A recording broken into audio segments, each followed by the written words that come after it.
ব্যবসার কাজে কাজাখস্তানে গিয়েছিলেন বাংলাদেশের ব্যবসায়ীদের একটি দল। এর মধ্যেই ঘটে আকস্মিক ঘটনা।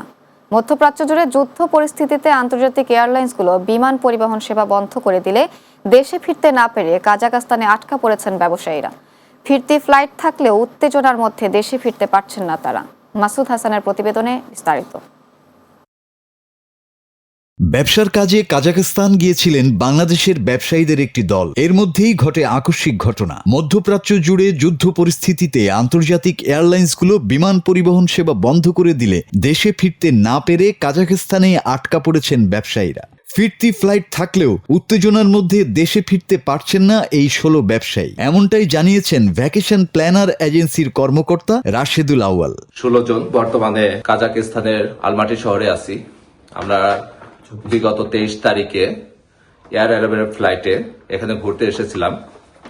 আমরা সকলে এখানে বিভিন্ন ধরনের ব্যবসায়ী এসেছি একটা কোম্পানির তরফ থেকে ইনস্টিটিউট ট্যুরে, এবং এসে আমাদের ফ্লাইট ছিল গতকাল বিকাল 3:10 এয়ার অ্যারাবিয়াতে শারজাহ হয়ে বাংলাদেশে যাওয়ার।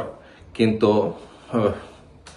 যুদ্ধ পরিস্থিতির কারণে, ইসরায়েল, আমেরিকা ও ইরানের যুদ্ধের কারণে আমাদের ফ্লাইটটি বর্তমানে ক্যান্সেল হয়ে গেছে।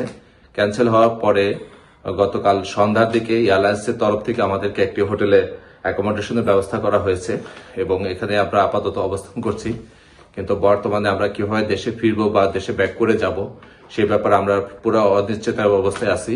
ফেনী, ঢাকা, বগুড়া, বরিশাল, সিলেট, কক্সবাজারের এই 16 ব্যবসায়ীরা হলেন অপূর্ব পাল, শরীফুল ইসলাম, তপন বৈদ্য, আব্দুল মমিন পান্না, রেজাউর রহমান, সৈয়দ লুৎফর রহমান, রাশেদ আলী, বিকাশ কুণ্ডু, রাশেদুল আউয়াল, রতন কুমার, সুমন্ত কুমার, আবির হাসান, আব্দুল্লাল মাহমুদ আল বেরোনি, মির্জা ইউনুস ও সোহাগ খান। এদিকে বিমান বাংলাদেশ এয়ারলাইন্স এক সংবাদ বিজ্ঞপ্তিতে জানিয়েছে, Dammam, Jeddah, Medina, Riyadh, Sharjah, Abu Dhabi, Dubai, Kuwait সহ মধ্যপ্রাচ্যের অন্যান্য গন্তব্যে তাদের সব ফ্লাইট পরবর্তী নির্দেশ না দেয়া পর্যন্ত বন্ধ থাকবে।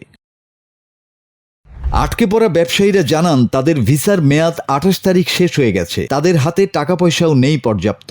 বাংলাদেশ কনসুলেটে যোগাযোগ করলেও কেউ তাদের কোনো সহযোগিতা করছে না বলে জানান।